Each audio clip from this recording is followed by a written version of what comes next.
আমার স্ক্রিনে যে একটা প্রোডাক্টের ফটো দেখতে পাচ্ছেন, এটা হচ্ছে একটা ইন্ডিয়ান প্রোডাক্ট ময়েশ্চারাইজার। এটা আমি আসলে কিনতে যাই অবাক হয়ে গেছিলাম। বাংলা আপনার ভারতের টাকা এটা হচ্ছে 270 রুপি, আর আমাদের বাংলা টাকায় সেটা 360-70 টাকার আশেপাশে। আর সেটা যদি ইম্পোর্ট করা হয় একটা পাইকারে, তাহলে 400 টাকার নিচে থাকার কথা, কারণ হচ্ছে তারা তো আবার পাইকারি দামে কিনে, সেটা আরও কমে কমে কিনে। তো সব ইম্পোর্ট খরচ টরচ বাদ দিয়ে আপনার 400 টাকার আশেপাশে থাকার কথা।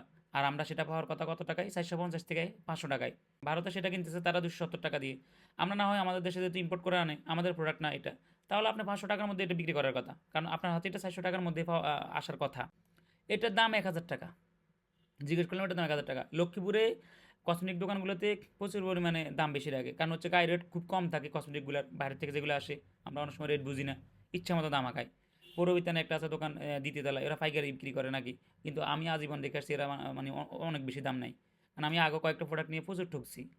মানে হচ্ছে গায়ে রেট আমি দেখলাম, পরে হিসাব করে দেখলাম 270-80 টাকা, সেটা 1,1200 টাকা পর্যন্ত নিছে। আমি অনেকবার এরকম প্রথমে বুঝি নাই, পরবর্তীতে মিলিয়ে দেখছি।